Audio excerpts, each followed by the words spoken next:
સ્વાગત છે એકવાર ફરી આપનું શો પર અને મણિપાલ હેલ્થ એન્ટરપ્રાઇઝિસનો આઈપીઓ જે ખુલવા જઈ રહ્યો છે આ અંતર્ગત કંપનીના મેનેજમેન્ટ સાથે ચર્ચા કરીએ.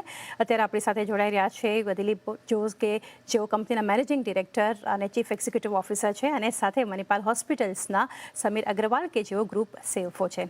सर स्वागत है आपका सीएनबीसी बाजार पर. और सर एक शुरुआत करना चाहेंगे दिलीप सर आपसे. जैसे हम देख रहे हैं it's landmark IPO for Manipal health enterprises. Sir कैसे आपने ये एट दिस स्टेज आपने पसंद किया कि आईपीओ और कंपनी लिस्ट होने जाएगी और next phase of growth for the company आप कैसे देख रहे हैं? So first of all, thank you, Chandni ji, for having us on the show. For a company like Manipal, large hospital network, India's सबसे बड़ा hospital network in terms of bed capacity, getting listed is a natural progression, a natural next step for the company. And this is something that we've been thinking over the last 12 or 14 months, and we've been working towards. And since our attempt is not to maximize valuation, हमारा जो OFS है उसमें से very minimal is offer for sale. So attempt is not for maximizing the value at the time of listing. So therefore we felt there is no good time or bad time to be considered. Markets would be what they are, but for a company like Manipal, I think all times are good for listing. Right sir. Sameer sir आपसे ये जानना चाहेंगे utilisation of IPO proceeds. तो कौन से area जहां सबसे ज़्यादा एक रिसीव होगा हाईएस्ट कैपिटल अलोकेशन वो एक आपसे समझना चाहेंगे. धन्यवाद हमको शो पे बुलाने के लिए. हमारा करीबन 8,000 करोड़ का पब्लिक प्राइमरी इशुएंस है. इस 8,000 करोड़ से जो हमने सह्याद्री एक्विजिशन किया था करीबन 7-8 महीने पहले, उसके लिए हमने एनसीडी रेस किया था जो आज बीएससी पे भी लिस्टेड है 5,500 करोड़ का. वो हम पे करेंगे.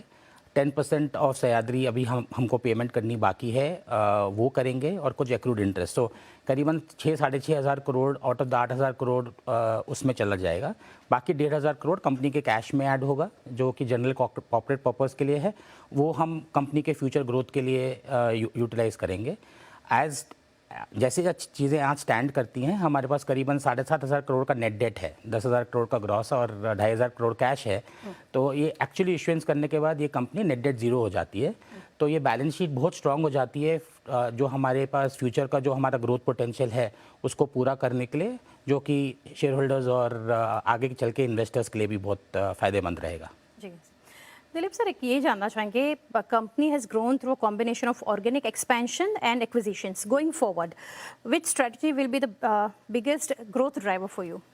We will look at both, Chandni ji. I think, what we can predict, or like our documents also showing, that is capacity which is organic capacity is what we are able to predict. We know in the next 3 years, 3,000 more beds are coming onto stream. But inorganic is always opportunistic. So we will keep our eyes open for opportunities. But as a company, हम दोनों ही strategy use करेंगे. And only thing is that inorganic is always something unpredictable. When something comes to the market, opportunity comes to the market, we'll be alive to it. Organic is more predictable. We have 3,000 beds coming on stream. Oh, okay, great, sir. And sir, Indian hospital industry, agar dekhe, it's witnessing strong demand. How sustainable is this growth, or what trends are you seeing in patient volumes or occupancy? The Indian healthcare sector sort of witnessing this growth for 3 or 4 reasons, Chandni ji. One is the size of the population. We are 1.4 billion as a nation. Our people are aging faster than in terms of demographics. We have older people are really becoming a large proportion. Non-communicable diseases are increasing, and these are all driving the demand for healthcare. And the support is from growing insurance. So the insurance is enabling people to access good quality healthcare. So the demand would continue to be there. And the sectoral reports say 12 to 15% CAGR is how the industry is growing. And it is expected to grow similarly in the future. So companies like Manipal, जो is well spread in the country है, and good doctors है, good technology है, is well placed to tap into this opportunity. Ji sir. Sameer sir, company के growth के बारे में ये जानना चाहेंगे. इन्वेस्टर्स जो कंपनी के साथ थ्रू आईपीओ जुड़ रहे हैं, तो ग्रोथ और profitability trajectory over the next 3 to 5 years आप कैसे शेयर करना चाहेंगे? गाइडेंस तो हम नहीं दे पाएंगे एक्चुअली. जो हमारा पास्ट का परफॉर्मेंस है वो हम आपको बता सकते हैं। एंड दिलीप ने ऑलरेडी कहा है कि इंडस्ट्री कैसे ग्रो करेगी, और जब हम लीडर हैं तो जो मार्केट लीडर्स होते हैं हेल्थ केयर में, ऑब्वियसली वो भी ग्रो करते हैं। बट हमारी ग्रोथ अगर आप लास्ट 3 साल FY24 टू FY26 भी लेंगे तो टॉप लाइन पे 29% और हमारे एबिडा पे करीबन 25% ग्रो हुआ है। मार्जिन्स कंपनी के बहुत हेल्दी हैं। बिना सह्याद्री एक्विजिशन किए हम 27% थे, जो कि इंडस्ट्री लीडिंग मार्जिन्स हैं, और अगर आप सह्याद्री को इंक्लूड भी करते हैं तो करीबन 25% है। तो कंपनी अभी बहुत वेल पोजीशन्ड है। बैलेंस शीट कंपनी की स्ट्रांग हो रही है, जैसे मैंने पहले भी कहा।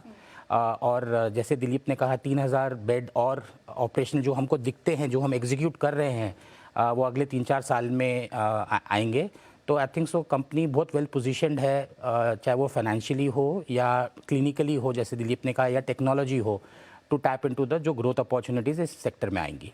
जी सर, जैसे बैलेंस शीट के बारे में आपने मेंशन किया, कितना अभी आप कंफर्टेबल है पोस्ट आईपीओ, और साथ ही जो एक की प्रायोरिटी कंपनी के लिए देखने जाए टू रिड्यूस लेवरेज, वो कैसे रहेगा?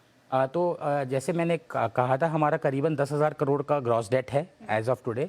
2,500 करोड़ कंपनी के पास कैश है। तो अगर आप नेट डेट लेवल पे देखेंगे तो करीबन 7,500 करोड़ का नेट डेट है। जैसे ही हम 8,000 करोड़ का प्राइमरी इशुएंस करेंगे तो एक्चुअली देखा जाए तो हम नेट डेट जीरो हो जाते हैं कंपनी का।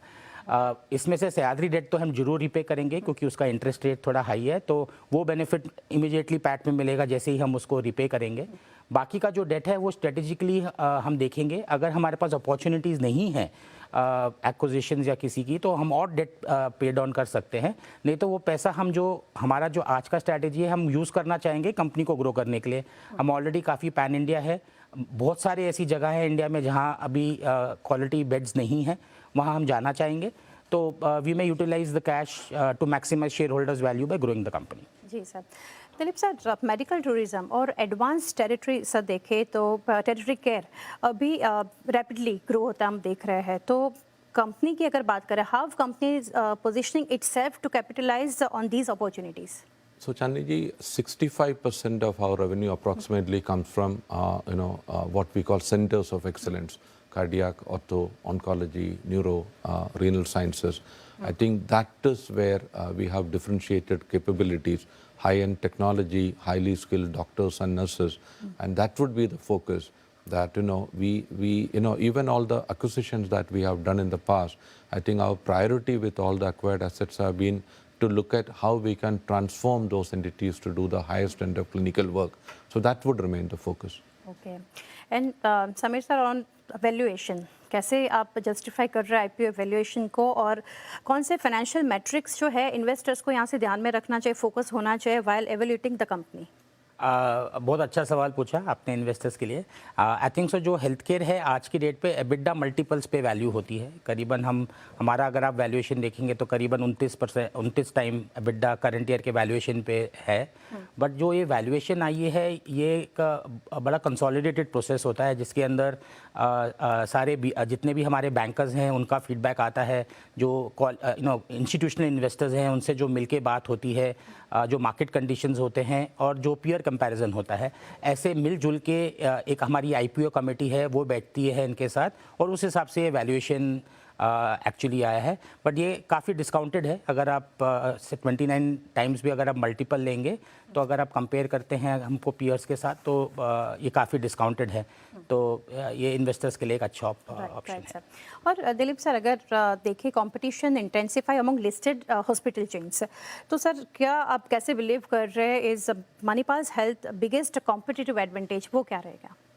I think we are, 2 or 3 things there, Chandni ji, that, one is our widespread presence. We are the largest network in terms of bed capacity present across the country. Our capacity utilization now is only 65%, gives us a lot of headroom to grow. We have an excellent, pedigree in terms of clinical outcomes, high-end technology, digital adoption. These are the things that, we really have focused on. And this is what will drive our growth in the future too. And finally, we have really done well in acquiring and integrating hospitals. And I think that has been a unique feature for Manipal Hospitals. And that also is an opportunity that we will keep in mind as we look at the future. Right sir, sir final point दोनों के लिए रहेगा। समय sir एक आपके लिए health care sir देखे इस कैपिटल इंटेंसिव, तो कैसे आप प्लान कर रहे हैं to balance expansion investment with maintaining healthy returns on capital and cash flows? हाँ, बहुत अच्छा सवाल आपका। तो जैसे कि दिलीप ने कहा कि हम 3000 बेड ऐड करेंगे, which is a very good mix of हमारे एग्जिस्टिंग हॉस्पिटलों को एक्सपैंड करने के लिए और नया ग्रीनफील्ड डालने के लिए। एग्जिस्टिंग हॉस्पिटल का जब एक्सपेंशन होता है उसको ब्राउनफील्ड कहते हैं, और ब्राउनफील्ड में रिटर्न्स बहुत अच्छे होते हैं क्योंकि एग्जिस्टिंग हॉस्पिटल में बेड्स ऐड हो जाते हैं, और ग्रीनफील्ड साथ ही साथ ग्रीनफील्ड भी आ रहे हैं। एक एक्चुअली हमारा यूनिक क्या है कि हमने जितने भी एक्विजिशंस हैं हम फुल्ली इन्वेस्टेड हैं। जब हमने कुछ सालों पहले जितने हमने बेड्स ऐड किए, सारा अगर आप हमारा कॉम्पिटिटिव लैंडस्केप देखते हैं, उनका सबका मिला के उतना कैपेसिटी नहीं था जितना हमने ऐड किया, तो वो फुल्ली इन्वेस्टेड है। तो उसकी जो ग्रोथ अभी आगे चल के आएगी, उस वजह से हमारा कैपिटल एफिशिएंसी भी बढ़ेगा, और इस ब्राउनफील्ड ग्रीनफील्ड एक्सपेंशन के मिक्स से भी हमारा कैपिटल एफिशिएंसी रहेगा। Right sir, and finally Dilip sir आपके लिए क्या मैसेज आप देना चाहेंगे लॉन्ग टर्म इन्वेस्टर्स के लिए जो आईपीओ को अभी एवेल्यूएट कर रहे हैं मणिपाल हेल्थ के, इसके लिए message? I think look at the potential of the sector. I don't know, like I mentioned earlier, healthcare is a basic need. India is a country. India has got state and central government which is really looking after the health of the people. Shown intent to promote good health among the people. So good companies in the space have the opportunity to tap into that potential, and we hope investors evaluate Manipal from that frame of mind. Sir Dilip sir, समय sir, thank you. CNBC बाजार के साथ sir आप जुड़े, best wishes for the IPO और listing, और hopefully listing के समय और जुड़ के नंबर्स ग्रोथ के ऊपर हम डिस्कशन कर सकते हैं। Thank you again sir, Thank you. Thank you very much. Thank you. તો આ રીતે આપણે ખાસ ચર્ચા કરી રહ્યા હતા મેનેજમેન્ટ સાથે આઈપીઓ અંતર્ગત કઈ રીતે કંપનીની ગ્રોથને લઈને યોજના બનતી જોઈ રહ્યા છે, આવનારા સમયમાં કઈ રીતે ઇન્વેસ્ટર્સ લાંબા સમય માટે અહીંયાથી મેળવી શકે છે।